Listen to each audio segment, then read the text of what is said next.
ডিমের কারি বানান রুটি বা পরোটা যার সাথেই খান না কেন দারুণ লাগবে খেতে। কীভাবে বানাই দেখতে থাকুন। প্রথমেই ডিমের কারি বানানোর জন্য আমি ডিমটাকে এখানে সেদ্ধ বসিয়ে নিয়েছি এবং ডিমটা সেদ্ধ হয়ে গেলে কড়াই এখানে দিয়ে দিয়েছি সরষের তেল এবং সরষের তেল গরম হয়ে গেছে, তাই ডিমগুলোকে আমি ভালোভাবে ভেজে নিচ্ছি এবং ডিমগুলো ভাজার সময় অবশ্যই দিবেন কিছুটা পরিমাণে কাশ্মীরি লঙ্কা এবং কিছুটা পরিমাণে হলুদ গুঁড়ো দিয়ে ডিমটাকে ভালোভাবে লাল লাল করে ভাজা গেলে তুলে নেবেন। এবার ওই তেলের মধ্যেই দিয়ে দিবেন 1 চামচ গোটা জিরে, দারচিনি এবং এলাচ দিয়ে এই উপকরণগুলোকে ভালোভাবে ভেজে ওর উপর দিয়ে দিবেন পেঁয়াজ কুচি। পেঁয়াজটা দিয়ে কিছুক্ষণ ধরে ভালোভাবে লাল লাল করে ভাজবেন। পেঁয়াজটা লাল লাল করে ভাজা হয়ে গেলে ওর মধ্যে দিয়ে দিবেন আদা রসুন বাটা।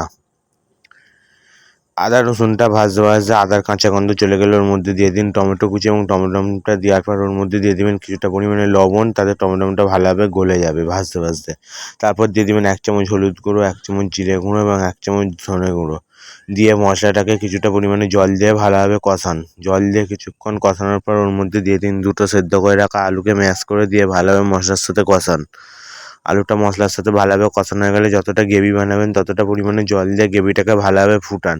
গ্রেভিটা ফুটে গেলে ওর উপর ভেজে রাখা ডিমগুলো দিয়ে দিন। ভেজে রাখা ডিমগুলো দিয়ে কিছুক্ষণ ফুটান এবং নামানোর সময় উপর দিয়ে গরম মশলা ছড়িয়ে নামিয়ে নিন।